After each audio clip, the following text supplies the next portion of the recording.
U-boats in World War I by Allison Rody.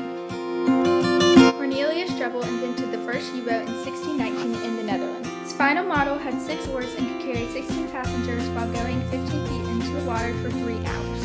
Eventually, the U-boats evolved to what they were in World War I. Widow Weddigen sank 3 British cruisers in less than an hour on September 22, 1914. Germans sunk many ships in World War I, including the American ship Lusitania, which killed 1,260 people.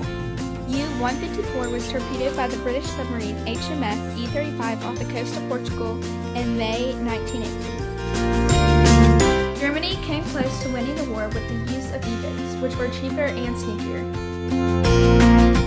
Development and use of airplanes in World War I by Helen Hall. The airplane was invented by the Wright brothers in 1903 when they made the first successful experiment in which an airplane carrying a man off its own power flew naturally and landed gracefully.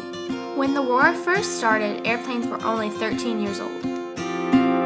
The early planes were unarmed until both pilots from each side started to share the sky.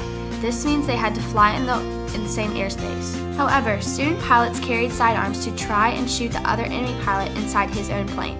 Once the machine gun was invented, they were immediately attached to the airplane. There were 3 designs when attaching the machine gun to the airplane. One placed the gun that fired in the center of the propeller. One design had metal deflectors on the propeller to ricochet bullets, and finally the machine gun was mounted in the nose and it timed the shot so it wouldn't hit the blades on the propeller. Some airplanes were built with propellers in the back so the pilot could see better. This method, however, had many flaws.